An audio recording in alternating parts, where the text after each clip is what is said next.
The fire had long since died, but the smoke still lingered. Celia Monroe stood at the edge of what was once her home. Blackened beams collapsed into the dust, ashes scattered like a warning across the scorched earth. Her hand trembled around the small leather pouch she wore around her neck, the only thing she'd managed to save the night. Everything else was lost. The ranch was gone. Her husband was buried under the cottonwood tree, wrapped in the very quilt his mother had sewn as a wedding gift. No grave marker, no ceremony. Just a prayer whispered through clenched teeth and the smell of pine smoke that refused to leave her hair. They had taken everything, and they had left her alive.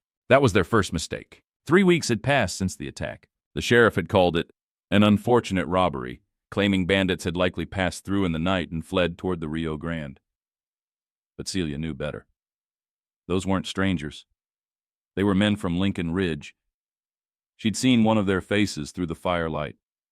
Watched the way he smiled when he struck her husband down. His name was Cole Varnett, and he rode with a silver spur and a red bandana tied tight around his arm. Celia had once served him coffee in town. He'd tipped his hat and called her ma'am, with that false charm some men wore like perfume. She didn't believe in charm anymore. Now she was back. Alone, yes, but not helpless. Dressed in a faded riding skirt and her husband's old duster, she looked like a ghost to those who remembered her before the fire. Her once golden hair was darker now, tangled and tied back beneath a wide-brimmed hat. The shotgun slung across her back wasn't just for show. She wasn't here to grieve. She was here to reclaim. At the edge of the burned-out field stood an old stable, miraculously untouched. Inside waited the one thing that had kept her alive, Dusty, her husband's gray Mustang. The stallion neighed softly as she approached, sensing her presence like an old friend. She pressed her forehead against his. "I know, boy," she whispered. "We're not done yet." That evening, Celia rode into Dry Hollow, the nearest town, slow and steady, dust rising around her like a quiet storm. Men turned their heads. Women whispered. Some remembered her name. Most had assumed she'd died with the ranch. But when she walked into Bray's Mercantile, she didn't flinch. "I need cartridges, salt, beans, and a trail map west of Lincoln Ridge," she told the storekeeper, voice firm. He blinked. You're back." She met his eyes. "I never left." Outside, a pair of riders watched from across the street. One of them spat into the dirt. "Ain't that Monroe's widow?" The other narrowed his eyes. "Looks like she's hunting something." He wasn't wrong, and Celia wasn't going to stop. Not until she made every man who took her life from her regret they didn't finish the job. The saloon doors creaked open like the start of a memory Celia didn't want. Inside, the air was thick with pipe smoke and old secrets. A piano played lazily in the corner, and laughter came from the back where card tables stayed warm with whiskey and broken luck. She hadn't set foot in the Silver Gable since the night of the fire. Back then, she and James had shared a quiet dinner after selling 3 steers at auction. He had kissed her fingers before leading her to the dance floor. Now the same planks beneath her boots felt like foreign ground. Celia stepped up to the bar. The barkeep, an older man with a gray mustache and a wary eye, looked up from his ledger. "You got a ghost in you, ma'am," he said slowly. "I'm not here for haunting," she replied. "I need a name." He raised a brow. "Plenty of those around? Any particular?" "Cole Varnett and the men who ride with him." The room grew quieter than it should have. The piano stuttered, then picked back up like it hadn't noticed. But everyone else had. The barkeep glanced over his shoulder. "I'd be careful, widow. Some names drag dirt behind them. That one's soaked in it." Later, in the alley behind the saloon, a figure stepped from the shadows. "You asking about Varnett?" Celia spun, hand on the pistol at her hip, but paused when she saw who it was. A young Lakota man, lean and calm-eyed, wearing a leather vest and moccasins caked with dust. His name was Wyatt, and she remembered seeing him around town in the summers, trading pelts and wild herbs for coin. "I saw your ranch burning," he said plainly. "Rode to help, but I was too late. I buried your man." Celia's throat tightened. "You did that for me?" "For him," Wyatt said. "He helped my people one winter. Shared grain when no one else would. That kind of kindness needs repaying." She nodded, swallowing hard. "I need to find Varnett," she said. "Not just to kill him, though God help me I might, but to learn why. Why us? Why then?" Wyatt looked at her for a long moment. "Then you'll need to ride south, past Lincoln Ridge, to a place called Snakejaw Bluff. That's where they gather." "You'll take me?" "I'll follow," he said. "It's your trail. I'm just the shadow." The next morning, Celia rode out of Dry Hollow with supplies strapped to Dusty's flanks, a new trail map in her saddlebag, and fire in her chest. Behind her, Wyatt rode silent and sure, blending into the scrub like he'd always belonged there. They didn't speak much, but they both knew justice was slower than a bullet but far more permanent. The land turned harder the farther south they rode. Grass gave way to rock. Trees thinned. The sky stretched wide and merciless overhead. Each hoofbeat echoed with the weight of purpose, an invisible thread pulling Celia closer to the truth she'd been chasing since the fire. Wyatt led them off the main trail by mid-morning, guiding Dusty through a narrow ravine hidden between two ridgelines. The air grew still. Even the birds had gone quiet. "This is it," he said, pointing with his chin. "Snakejaw Bluff." The name fit. Jagged rock formations rose like the broken spine of a long-dead beast. At the center, nestled in the shadows, sat a cluster of half-ruined cabins, abandoned mining structures that had become the perfect hideaway for men who didn't want to be found. Celia pulled back on the reins. "We go in together?" Wyatt shook his head. "I scout, you wait. If I don't come back in an hour, I come anyway." He gave her the ghost of a smile. "Didn't think you'd say anything else." While Wyatt disappeared into the rocks, Celia crouched behind a bluff, watching through a broken pair of spyglass lenses James had once kept in his coat. She saw movement, 2 men near a fire pit, another tying up horses, and Cole Varnett. He hadn't changed. Same silver spur, same smug gait, same red bandana around his arm like some kind of cruel badge. But she saw something else too. A ledger, thick, bound in leather. He kept glancing at it as if it held more weight than any of the rifles slung around his camp. Minutes passed like hours. Then she heard it. Gunfire. Not many shots. Just 2. Celia's heart slammed against her ribs as she grabbed her shotgun and mounted Dusty in one smooth motion. She didn't wait. She rode in. The bluff exploded into motion. Riders scrambled. A lookout yelled. Dust swirled. Celia fired once, wide, but enough to scatter the men near the campfire. She dismounted fast, crouched low, eyes scanning. And there, dragging himself from behind a boulder, was Wyatt. Blood on his sleeve, but fire still in his eyes. "I found it," he gasped. "Ledger, proof they've been paid." "By who?" He nodded toward the ledger on the table. Celia grabbed it just as bullets ripped past the tent. She ducked, adrenaline roaring in her ears. They needed out fast. She helped Wyatt to his feet. "Can you ride?" "I can bleed and ride," he muttered. They made it to the ravine as more shots cracked behind them. Dusty carried them hard and fast through the rocks, hooves slamming the ground with wild rhythm. By the time the sun dipped below the ridge, they were miles away. "Safe, for now." Wyatt collapsed beside the fire as Celia stitched his arm with shaking hands. "Worth it?" she asked, voice raw. He nodded. "That ledger? It has names, landowners, merchants, a judge." Celia stared into the fire. Her husband's death wasn't just a robbery. It was a business decision, and she'd just uncovered the paper trail. The fire popped quietly as the stars wheeled overhead. Wyatt slept lightly, his injured arm bandaged and resting across his chest, while Celia turned page after page of the leather-bound ledger. The names weren't just scribbled. They were listed with amounts, land parcels, dates, and beneath them all, stamped in a seal she recognized from a document she once signed at her wedding. Coulter Land and Trade Company, a powerful firm, connected, ruthless. And behind it, scrawled on nearly every page in crooked, unmistakable ink, J. Hayward Coulter, a name that hadn't crossed her mind in years. He was at her wedding, had toasted her late husband, had smiled like family while silently stealing futures. James trusted him, she whispered into the firelight. He said Coulter helped new ranchers get started. Turns out he helped them disappear. By morning, Wyatt was up and moving, stiff, slower, but sharp-eyed as ever. Celia packed the ledger carefully. "We take it to the sheriff?" Wyatt asked. She shook her head. "He's in their pocket. He's always been." "Then who?" She took a deep breath. "Someone who hates Coulter more than we do." The ride to Lone Pine Crossing took the better part of a day. A larger town with rail lines and its own paper. Celia had spent one summer here years ago, helping an aunt run a fabric stall at the market.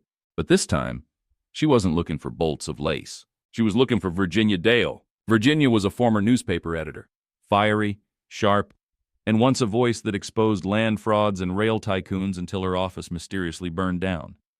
She now ran a small print shop behind the church, publishing sermon books by day and scandal sheets by night. When Celia walked in, Virginia didn't even blink. "Well," she said, wiping ink from her hands, "I wondered how long before someone crawled out of Dry Hollow with fire in their bones." Celia placed the ledger on the table. Virginia flipped through it, her lips tightening. This could bring down half the ridge. That's the point. They spent hours making copies, every page, every name, every mark. Virginia's presses roared into life like a war drum. By the time sun sets, she said, every shop, depot, and sheriff's office from here to West Fork will know exactly what Coulter's done. But that's just paper, Wyatt said quietly. What if they don't care? Virginia looked up. Then we give them a reason to. By the next evening, the Ridge Ledger hit the streets. Headline bold and black. Coulter's silent war. Ranchers burned for profit. Celia watched from a distance as people gathered in clusters to read, gasping, muttering, pointing fingers.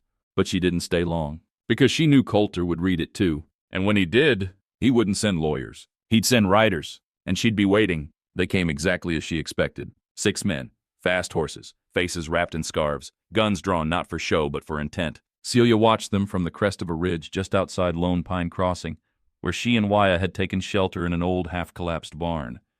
She could hear them before she saw them, hoofbeats pounding like war drums across the prairie.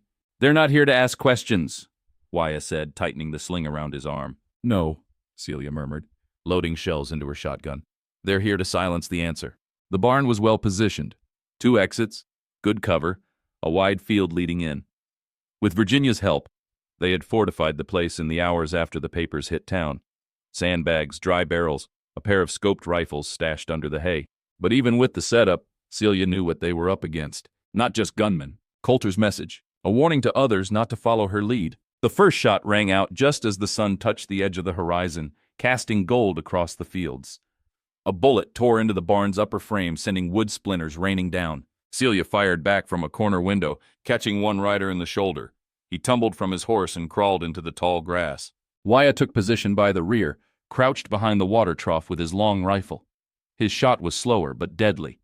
Precise. They held the barn for 20 minutes, forcing the riders to scatter, to rethink. But Celia wasn't interested in just surviving. She wanted the message heard just as loud as the newspaper's headline. She slipped out the back under cover of smoke, circling wide toward a ridge. From there she spotted the leader, a tall man in a flat-brim hat giving hand signals to the others. Celia didn't hesitate. She raised the barrel, breathed, and fired. The man dropped like a stone. The other riders froze. One turned, another panicked, and suddenly the momentum broke.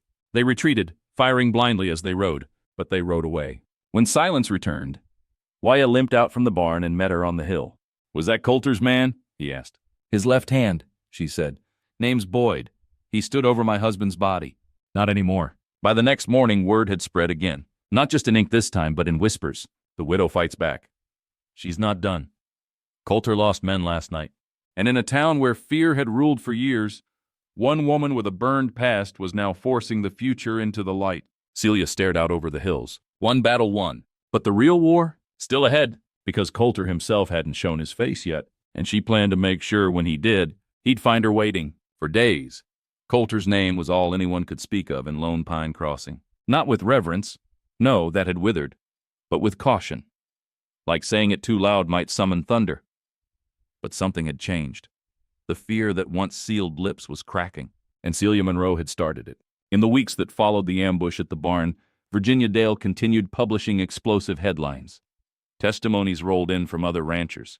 Widows, cowhands, old-timers too tired to stay quiet any longer. Each had their own brush with Coulter's brand of greed. Land mysteriously devalued, deeds reworded, families relocated or ruined. Celia kept moving, never staying in one place too long. Wyatt, though still recovering, rode with her. They visited burned homes, overgrown fields, broken wells, evidence of an invisible war now visible in ink and blood. Each piece fed the story, and every night Virginia's presses carved it deeper into the hearts of the towns. Then came the rider from Copper Junction, breathless and bruised. He found Celia outside a trading post, sharpening her blade. You're the widow?" he panted. She stood slowly. "Who's asking?" "The town marshal sent me. Coulter just bought the sheriff. They're issuing warrants. Not just for you, but Virginia, Wyatt, anyone tied to the papers." She narrowed her eyes. "What's the charge?" The rider gave a grim smile. "They're calling it inciting rebellion." That night, Celia, Wyatt, and Virginia met under the cover of pine trees near the river. "If he's shifting to legal force," Virginia said, "that means the pressure's working. But he still owns the law in 3 counties, Wyatt added. "We run, they say we're criminals. We stay, we get dragged in chains." Celia didn't flinch. "Then we don't run." She laid a folded map on the rock between them. It was from James's old ledger, one of the only things she'd found unburned. It showed Coulter's personal ranch. A sprawling estate up in the Mesa Bluffs where the rivers crossed like a scar, guarded, remote, but not impenetrable. "I've burned my house," she said. "Now it's time he sees what that feels like." "You plan to ride into his gates?" Virginia asked. "I plan to make him see me," Celia replied. "Not as a victim, not as a widow." She paused, eyes sharp as steel in moonlight. "As the reckoning he thought he'd never face." Wyatt nodded. "Then I'll ride with you." Virginia gave a short breath. "You're all mad." Then she smiled. "I'll see you in print." The plan was set. The widow wasn't done telling her story. She was going to finish it, with her own hands. And this time she wasn't just carrying grief. She was carrying justice. The road to Coulter's estate was long, winding and carved through dangerous country. Celia and Wyatt left under cover of fog, moving along lesser-used cattle trails and dry creek beds. The map James had once drawn tucked safely beneath her coat. Their plan wasn't reckless. It was surgical. She didn't want a war. She wanted the heart of the empire exposed. And to do that, they needed to reach Coulter's ledgers. The real ones. The ones too valuable to burn, too dangerous to keep near fire. If her instincts were right, he kept them close, perhaps even on the estate, guarded by men who thought rifles were stronger than truth.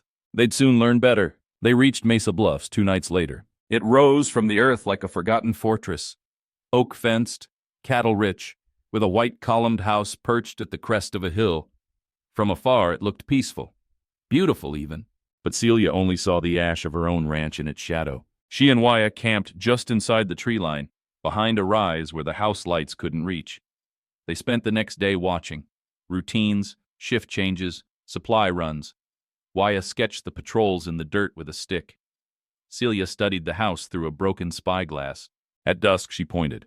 "There, 2nd floor, 3rd window from the left. Every evening someone draws the curtain for just a moment, then lights a lamp." "An office," Wyatt said. "Or a study." "Then that's where the real truth sleeps." The break-in was swift and silent. While the guards were distracted by a staged fire at the stables, thanks to Wyatt's quick hands and a bit of oil, Celia scaled the back veranda, boots soundless across the wooden planks. She slipped inside through a side door, ghosting through halls draped in velvet and pride. The study was locked, but the key hung from a hook beneath a mounted rifle. Classic arrogance. Inside, the room smelled of cigar smoke and ink. The fire had been left smoldering. Papers littered the desk. And there, beneath a false-bottom drawer, she found them. Ledgers, contracts, bribes, names. Proof Coulter hadn't just orchestrated theft. He'd built an empire on it. She stuffed what she could into her pack just as footsteps echoed down the hall. A voice followed. Low, familiar, deadly. "Figured you'd come knocking someday, Mrs. Monroe." "Coulter." He stepped into the doorway. A pistol lazily pointed toward the floor. "You've made quite a mess," he said. "I should thank you for rooting out the weak." Celia turned slowly to face him, firelight flickering in her eyes. "I'm not here for thanks." He stepped closer. "You won't make it out of here." "I already did once," she replied. "When you left me alive." Coulter smiled, but it was thin, tense. And that's when Wyatt struck. From behind the curtain, a shadow lunged, knocking Coulter off balance just long enough for Celia to grab her shotgun and level it squarely at his chest. "This time," she said coldly, "I finish it." But she didn't pull the trigger. Instead, she nodded to Wyatt. "Tie him." "What are you doing?" Wyatt asked, breathless. "Dragging him back," she said. "To town, to the judge, to the papers. Let everyone see what kind of man built an empire by burning others to the ground." And so they did. With Coulter bound and the ledgers in hand, they rode before dawn, back not just to Lone Pine Crossing, but toward justice that could no longer be denied. They left Mesa Bluffs before the sun had risen, the sky still a bruised shade of gray, and the morning air sharp with anticipation. Coulter was bound in the wrists, slumped over the back of his own prize stallion, a man stripped of power, but not yet of pride. He muttered threats under his breath, curses that lacked their usual bite. Wyatt rode behind, watching him closely, while Celia led the group down the switchbacks with the ledgers pressed tightly against her ribs. Each hoofbeat echoed like a drum roll. But Celia didn't allow herself to relax, not yet. She knew better. They reached Cedar Gate Pass by noon, the narrowest stretch of the journey. The cliffs on both sides rose high and jagged, and the path below twisted like a coiled snake. Celia slowed Dusty as she turned a sharp bend. That's when she saw them. Riders, 4 of them, waiting. Coulter looked up and smiled. "Did you really think I'd leave my cards on the table?" Wyatt's rifle was up before the second man moved, firing a warning shot over their heads. Celia didn't flinch. "Let him go and we won't follow," one of the men shouted. "Or try," said another. "We ain't afraid of no woman with a grudge." Celia's voice was cold steel. You should be. The standoff held for seconds that felt like hours. Then Waya gave a quiet whistle, low and steady. From behind the rocks above them, 2 shots rang out. The riders scattered, caught off guard. Virginia's men, friends who owed her favors, had followed from a different route and taken the high ground. It was over in less than a minute. They continued the ride with urgency. By dusk, Lone Pine Crossing rose on the horizon, lanterns glowing softly along the main street. People were already gathering, whispering rumors that the widow was returning with more than words.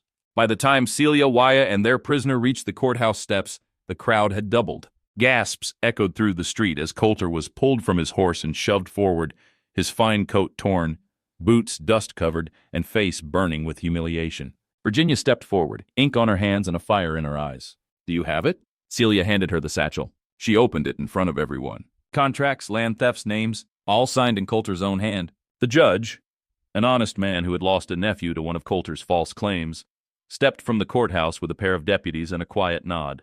"We'll take it from here, Mrs. Monroe." Celia didn't smile. She only exhaled. That night, the bell tower rang 3 times. A town that had once looked away now looked forward. And Celia Monroe stood in the center of it all, no longer a widow in mourning, but a woman who had rewritten her story 1 mile, 1 bullet, and 1 truth at a time. But her heart still ached for what was gone. She sat quietly on the porch of Virginia's home, Waya beside her. "It's over," he said. "Almost," she replied. "Almost?" She looked to the east. "There's still a home to rebuild." 2 weeks passed before Celia returned to the land where her ranch once stood. The earth was quiet now. The blackened wood had long since collapsed, and weeds had begun to grow between the broken stones of the old chimney. But something about the silence felt different this time. Less like grief, more like promise. She dismounted slowly, placing a palm on the dry soil. "I'm home," she whispered. Waya stepped down beside her, brushing dust from his coat. "You sure about this?" he asked. She nodded. "This land cost me everything, but it also gave me something back, and I'm not letting it be memory." He looked around. "We'll need lumber, tools, fencing, water barrels, at least 3 hands if you want the barn done before frost." "I've got hands," she said, "and heart. That's enough to start." In the days that followed, word spread fast. The widow was rebuilding. Riders from Dry Hollow, Lone Pine, even Copper Junction began arriving with supplies. A preacher brought nails. A young widow brought 3 sons and a hammer. One man dropped off 2 horses and said nothing, just tipped his hat and rode off again. They remembered what she had done for the truth, and now they were helping her plant it. Celia worked from sunrise to sundown, sleeves rolled high, hands blistered but strong. She rebuilt the porch first, because that's where stories are told, she said. Then the roof, then the walls. Room by room, she raised a home not of wood alone, but of healing. Waya helped when he could, though his arm hadn't fully mended. But mostly, he watched the way Celia moved now, not as someone fueled by vengeance, but as someone finally making peace with the storm. One afternoon, as she sanded the frame of the front door, she paused. The light hit the hill just right. In that quiet space, she saw him, James, or maybe just the memory, standing where he once had, hands on his hips, smiling in that quiet way of his. She didn't cry this time. She smiled back. That evening, Waya sat beside her on the finished porch, 2 tin mugs of coffee between them. "Will you stay?" she asked. He didn't answer right away. Instead, he took a slow sip, eyes on the horizon. "I stayed the moment we rode back," he said. And for the first time, Celia felt still, not because the world had given her justice, but because she had taken back the right to begin again. But far off, beyond the horizon, another land broker read the headlines and watched her name grow stronger. And not everyone was happy to see the Granger Valley thriving again. Peace, after all, is never left untested for long. They burned her ranch and killed her husband. But the widow came back for vengeance. Part 10. Smoke on the horizon. The fields of Granger Valley began to bloom again, slowly, defiantly. What was once charred earth now carried rows of sprouting wheat. The rebuilt barn smelled of fresh-cut pine and hard work. Each sunrise brought a little more laughter, a little more light. Celia had not just rebuilt her ranch. She had rebuilt herself. And yet peace rarely lingers without a price. A letter arrived by courier one morning. It bore no seal, no signature, just a crisp envelope and a single sheet inside. "You stirred the dust, Mrs. Monroe. Some of us remember what you cost us. Granger Valley will fall. Again." Celia folded it without a word. But Waya saw the tension in her jaw, the stillness in her hands. "Trouble?" "Not yet," she said, "but it's writing." Virginia sent word later that same day. The Coulter hearings had rippled farther than expected. Investors, speculators, people who had ties to land all across the West were panicking. Many had gone quiet. But one name stood out: Silas Grieve. A powerful railroad tycoon with holdings stretching from Missouri to California. He'd once tried to buy Granger Valley through back channels. James had refused. Then Coulter had tried, and failed. Now Silas had returned to finish the job himself. Only this time it wouldn't be fire or hired guns. It would be contracts, courts, quiet erasure. Celia met with Virginia in town. "He wants the land," Virginia said. "But more than that, he wants your silence. You embarrassed half his circle by dragging Coulter into daylight." "He should know by now," Celia said, voice calm but sharp. "I don't disappear easy." Virginia grinned. "Then let's make noise." Back on the ranch, Celia organized what no one in Granger Valley had ever done before: a landholders' union. Farmers, widows, traders, and cattlemen gathered beneath her roof to sign a declaration. No land would be sold to outside firms without a full vote. It was bold, unheard of, and entirely legal. Within days, dozens joined. Wyatt rode between towns gathering signatures. Virginia published every name. They weren't just defending a ranch anymore. They were defending a legacy. But Celia knew Grieve wouldn't back down with paper. She rode north to confront him herself, uninvited. At his estate near Cold Rock Canyon, she arrived dressed in riding leathers in defiance, handing her name to the butler with a message. "You burned men from the shadows. I've lived in fire. Try me, and this time it's your name in the ink." Grieve never appeared. But the very next day, his company withdrew all filings from the land court. For now, Granger Valley remained theirs. But as Celia stood on her porch that night, staring out at the stars, she didn't smile. She simply said quietly to Wyatt, "This isn't over." "No," he agreed. "But now they know who they're fighting." And maybe that was enough. For now. Rain came hard that spring. Not in the destructive way that burned through valleys and drowned the trails, but steady, cleansing. The kind of rain that made the ground soft enough for planting and the air sweet with the scent of mesquite and new growth. Celia walked the rows with her sleeves rolled up, mud on her boots, her hands calloused but her soul lighter. There was no more talk of vengeance, no more bitterness in her chest when she passed by the old oak where James had once carved their initials. She'd stopped carrying grief like a gun. Now she carried it like a seed, and she'd planted it here, in this land. Wyatt remained at the ranch, though he spoke little of the reasons why. At night, he sat beneath the eaves and listened to the wind move through the trees. He carved bone handles for knives and braided soft leather cords for the local children. He had always been a man of few words, but with Celia, there was an ease that didn't need explaining. One evening, as the fire crackled between them, he looked up from his carving. "You've rebuilt the home," he said. "But have you rebuilt the heart?" Celia stared at him, the question striking deeper than expected. "I'm still learning how," she said quietly. "But yes, it's growing." In town, word of Celia's landholder union had spread farther than expected. Other counties began adopting similar documents. Papers quoted her by name. For the first time in her life, she was no longer referred to as James Monroe's widow. She was Celia Monroe, landowner, leader, and survivor. And with that recognition came offers. From a school teacher who wanted to build on her land. From a cattleman who offered a fair trade for breeding rights. From a widow near Sweetwater who wanted to open a shared nursery. She accepted them all, with conditions. Everything would be done in community. The valley was no longer just hers. It belonged to everyone willing to fight for something more than profit. One morning, she stood at the edge of the field and placed her hand on her stomach. She smiled, slow and private. The life inside her had not been expected, but it wasn't feared. It was another chance, another beginning. That evening, as she and Wyatt watched the fire fade to embers, she leaned into his side. "I think I've finally come back," she said. "No," he replied, his voice warm. "You've gone forward." And far beyond Granger Valley, in places where her name once meant nothing, people began to say it with quiet reverence. The widow who came back. The woman who didn't just survive, but rebuilt. The one who planted roots where ash once ruled. But the greatest things don't grow in safety. They grow in storms. And Celia Monroe had become the root that held. Spring turned to summer, and Granger Valley bloomed like it hadn't in years. Corn rose tall in the northern field. Wildflowers scattered along the fence lines. Children laughed as they ran barefoot past the barn, chasing chickens and dust devils. And on the front porch of the newly finished house, Celia sat in a hand-carved rocker, hands resting gently on her growing belly. The woman who had once returned to ash now sat in the middle of something alive. Inside the house, the table was always full. Virginia visited often, bringing stories from across the territories. Her papers now ran editorials written by women, ranchers, teachers, mothers, whose voices had once been silenced. The widow uprising, some men called it with nervous smiles, Wyatt, always calm, had taken to fixing tools and mentoring young farmhands. His bond with Celia was strong, quiet, enduring, not born of need but of choice.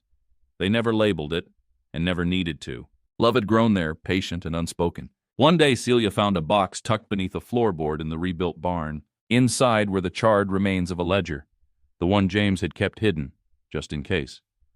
Though the fire had burned its corners, one page remained legible. It read, "If this is ever found, know that I loved you more than this land. But I built it for you, and I trust you to protect it." She pressed the paper to her chest and cried, not from grief, but gratitude. As the sun set over the ridge, the townsfolk gathered at the Granger property. They came not for a trial or a reckoning, but for a harvest celebration.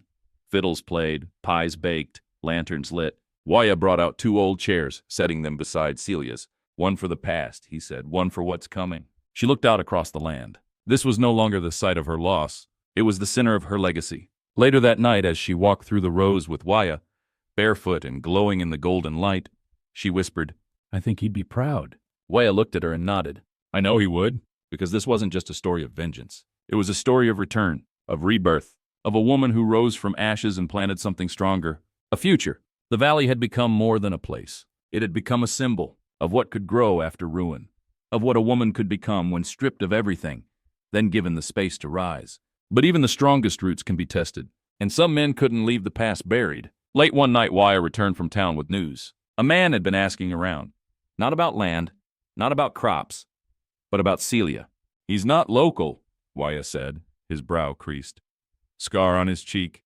Walks like someone who carries a gun even when he's not wearing one." Celia's gaze didn't waver. "Did he give a name?" Wyatt hesitated. "Ewan Black?" The name dropped like a stone. James had once mentioned him. A bounty hunter turned mercenary, one who worked quietly for powerful men when lawsuits and politics failed. If Grieve had sent him, it meant one thing.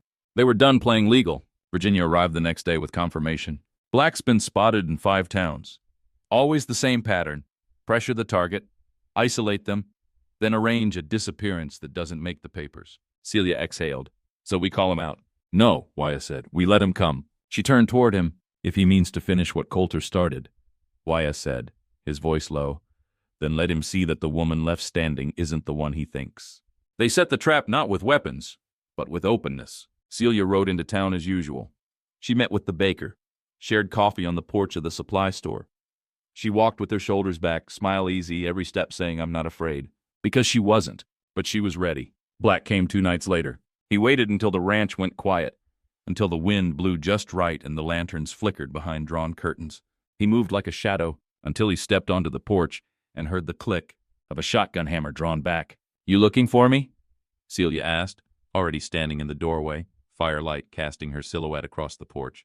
Black froze. "You've made quite a name," he said. "Good. Makes it easier when they write about what I did to you." He drew. So did she. 2 shots. One missed. One didn't. Black dropped like a sack of wet sand, moaning but breathing. Wyatt stepped out from the shadows behind the barn, rifle in hand. "Didn't plan to kill him," Celia said, walking slowly to where the man lay. "Just wanted to make sure Grieve knows I'm still here, still standing, still willing." She knelt beside Black and whispered, "Tell him this valley isn't for sale, and neither am I." They sent Black home by wagon, patched but humiliated. By morning, the news had spread. The widow had drawn again, and this time it wasn't about survival. It was about ownership. Wyatt leaned against the porch rail later that night, arms crossed, watching the lanterns sway. "You think that's the last one?" Celia looked out over the hills, her hand resting on her belly. "No," she said, "but I think it's the last one who'll underestimate me." It rained the next morning, soft and steady. Celia stood on the porch with a shawl draped over her shoulders, watching the droplets race down the rails. Wyatt brought out 2 mugs of coffee, handed her one, and said nothing. He didn't need to. The silence spoke more than comfort. It spoke of trust. The mail arrived at noon, soggy and bundled with twine. Among the bills and market ledgers there was a single letter, thick envelope, wax seal. This one bore a name Celia hadn't seen since before James's death. Anna Monroe, James's younger sister. They hadn't spoken since the funeral. Anna had vanished after the fire, too heartbroken or too afraid to reach back. With careful hands, Celia opened it. "Celia, I heard what you did. I heard everything, and I'm sorry I left when I did. You didn't deserve to fight alone. If it's not too late, I'd like to come home. I want to help rebuild. Not the house, the family. Anna. Celia read it 3 times. Then she folded it gently, placed it in a drawer next to James's old journal, and whispered, "Come home." 2 weeks later, a rider came over the ridge. A woman in a navy coat, hair pinned up, eyes like her brother's, quiet, deep, honest. Celia stepped down from the porch before Anna had even dismounted. No words, just an embrace. A long, silent one, the kind you give someone who finally returned from running. That night, the house was full again. Anna cooked. Waya carved spoons. Celia laughed, not politely but freely, like she hadn't in years. After dinner, they lit lanterns and hung them from the rafters of the porch. One for James, one for the child yet to be born, one for all the souls who helped rebuild Granger Valley, named and unnamed. "Do you think it's enough?" Anna asked softly. Celia looked out across the glowing land. "I think it's more than I ever thought I'd have." In the distance, Virginia's press thundered on, carrying news of what Celia had done, what the valley had become. But here, in this quiet place beneath a sky full of stars, the woman once left for dead had come full circle. Not to the woman she used to be, but to something braver, stronger, alive. The rooster called before the light broke. Celia rose slowly, brushing sleep from her eyes and wrapping her shawl around her shoulders. The old house was quiet, but not silent. The kind of quiet that carried comfort. The creak of wood settling, the soft whisper of wind through the shutters, the low sigh of Waya turning in his sleep. She stepped out onto the porch barefoot. The air was cool, and the earth smelled of dew and roots. She stood for a moment, simply breathing. Alive. Inside, Anna was already stirring dough in the kitchen. Her hair was up, sleeves rolled high, just like their mother used to do back in Missouri. She hummed softly, a tune Celia didn't recognize but somehow still knew. "I can't sleep past first light anymore," Anna said. "Then you're one of us now," Celia smiled. Wyatt came in with a bucket of fresh water and a bundle of wild onions. "Rabbits got into the corn again," he said. "Left enough for us, though." "We'll set better fencing," Celia replied, taking the bundle. He kissed her on the forehead before setting the bucket down. It was effortless now, the way they moved together. No grand declarations. Just life built one moment at a time. By midday, the valley buzzed with activity. Children ran through the fields. Neighbors stopped by with planks and stories. One man brought seeds from his late wife's garden, pressed into small linen pouches. "They grow fast," he said, "but not without care." Celia took them like they were gold. "I've got plenty of that now." Virginia arrived near sunset, a copy of the latest paper in hand. She placed it on the table like it was a gift. Headline, "Granger Valley becomes model for landowner unity. One widow's fight sparks a movement." Underneath was a sketch. Celia on horseback, shotgun slung behind her, the ranch rising again in the distance. Celia stared at it for a long time. She didn't smile, not because she wasn't proud, but because it felt like closing the final page of a long, aching chapter. That night, she sat beside Waya, watching fireflies float above the grass. "You still carry it?" he asked. "The loss?" she replied. "Always. But now," she continued, taking his hand, "it carries me too. Forward." He nodded. "Then you're ready." "For what?" he smiled. "Whatever's next." And beneath the stars of a land that had once buried her, Celia Monroe rested not as a widow, but as a woman who had built a future from ash and found love not in the fire, but in everything that bloomed after. The morning was bright and unassuming. Birds chirped along the fence line, and the cattle grazed in lazy loops across the hillside. Celia had just stepped out with a basket of clean laundry when she saw the rider, a young boy, no older than 12, galloping hard up the trail with dust rising behind him like a banner. He stopped short at the porch, face flushed, hand shaking as he held out a sealed envelope. "From the courthouse in Riverbend, ma'am," he gasped. "Said it was urgent." Celia took the letter and gave the boy a biscuit before he rode off again. Inside, she opened it with cautious fingers. It wasn't a threat. It was an invitation. "Mrs. Monroe, given your efforts to establish legal landholder protections and your success in uniting rural communities through policy and leadership, the State Council of Territorial Affairs invites you to speak at our upcoming assembly in Helena. Your name has come to represent more than survival. It represents structure, vision, change. We believe your voice belongs in the shaping of future law.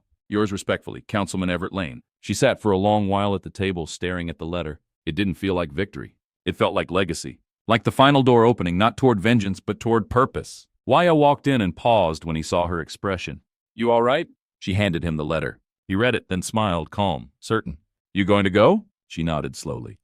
"Yes, not for me. For all the ones who never got the chance." That night the valley gathered again. Neighbors brought bread and wine. Children played tag beneath the lanterns.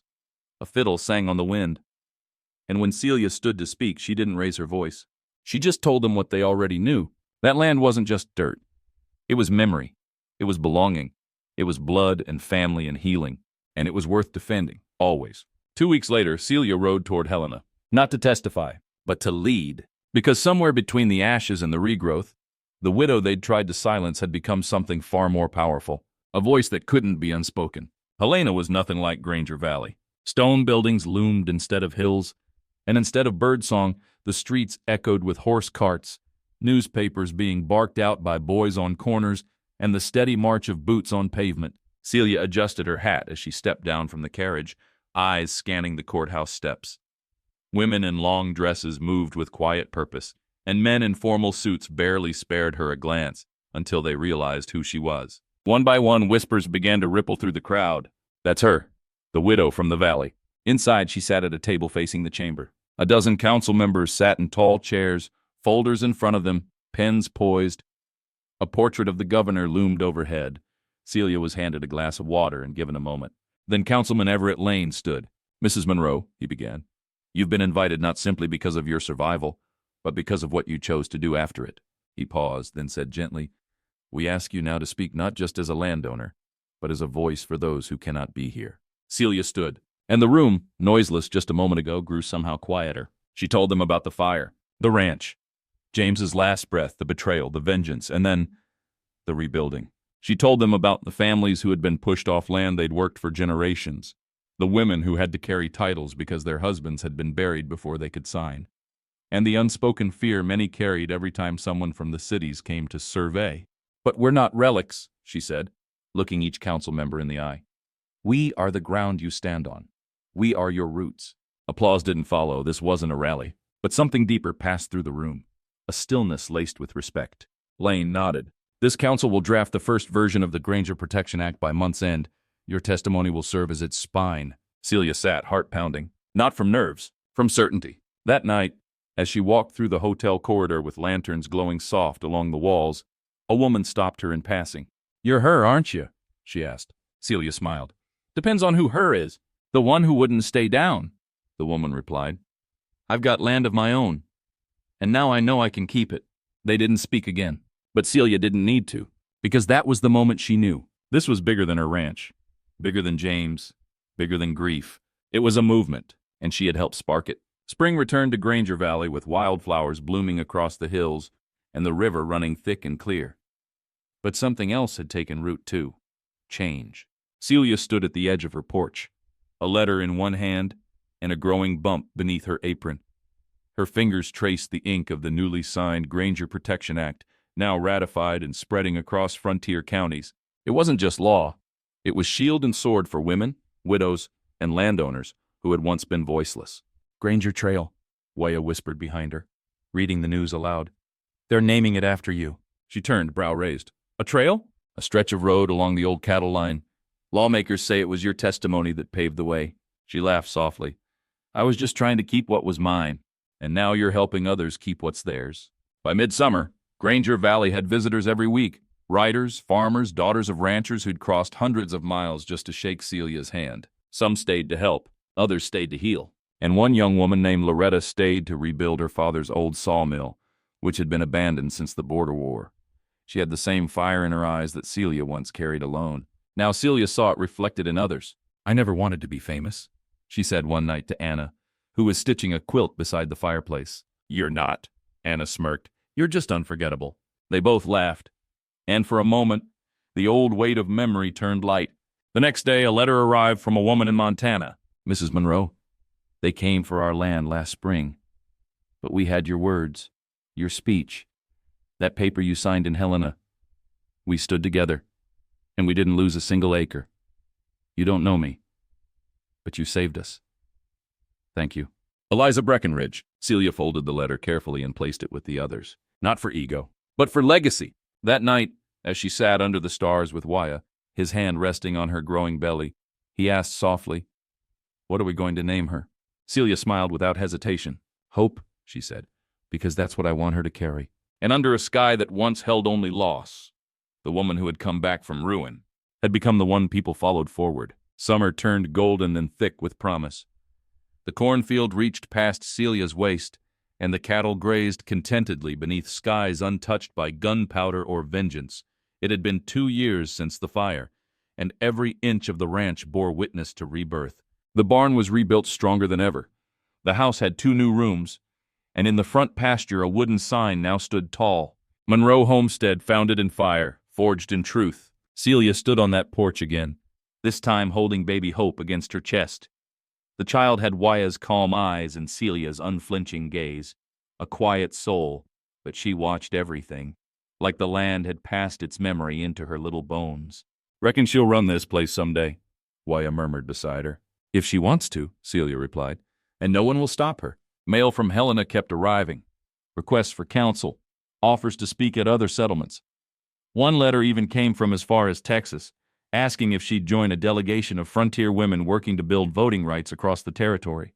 Celia hadn't planned on becoming a leader, but leadership, it seemed, had found her. Still, she refused to leave the ranch for long. "I'll speak when I must," she told Anna, "but my roots are here." By autumn, she organized the valley's first land keepers gathering. Farmers and ranchers from 4 counties arrived. They brought seeds, stories, hand-forged tools, and teenage daughters hungry to learn. Celia sat beside Loretta and watched them talk. No more fear. No more begging for protection. These were builders now. That night, sitting by the fire, Anna looked over at her sister. "You ever think of James?" she asked gently. Celia smiled sadly. "Every time the wind moves through the rye, but I don't cry anymore." Anna nodded. "He'd be proud," she said. Celia didn't answer. She didn't have to.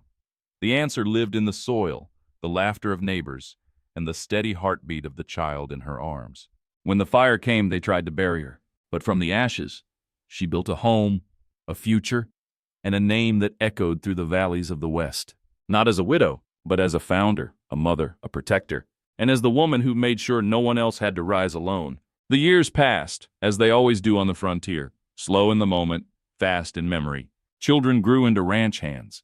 Fields turned to orchards. Storms came and went, but the house on the hill stood firm, its walls built stronger than lumber could explain. Celia's hair turned silver by the time Hope learned to ride bareback across the valley, and when she did, she rode with the wind at her back and the same fire in her soul that once carried her mother through smoke and blood. One crisp autumn morning, riders arrived at the gate, representatives from the Territorial Museum of the American West. They carried pens, documents, and a single request. "We want to name the Granger Memorial Hall after you, ma'am. You changed the law, changed lives, and we believe history should say your name." Celia looked up from the porch where she was shelling beans. She set the bowl aside, rose slowly, and said, "Don't name it after me." The men blinked, confused. "Name it after what comes after me," she said, motioning to Hope, who was herding 3 calves toward the barn, without a word. "Name it for the daughters who never burned."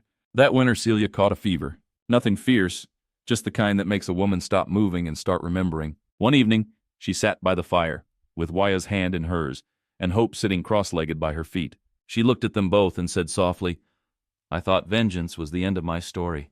Wya shook his head. It was only the spark. She passed quietly one night as snow blanketed the ranch. No cries, no pain, just a breath. And then stillness. But the valley didn't mourn in silence. They celebrated. Neighbors lit lanterns from fence post to fence post, and riders came from 3 states to pay respect. The sky glowed orange from the lights of 100 fires, each one lit by someone she'd helped rise. Hope stood in her mother's place now. She ran the land, taught the girls, and every year, on the anniversary of the fire, she told the story not of loss, but of the woman who stood up and changed everything. Because in the untamed West, where the law was once written in fear, Celia Monroe carved a legacy in courage, and her name, though she never sought it, was etched into the heart of the land forever.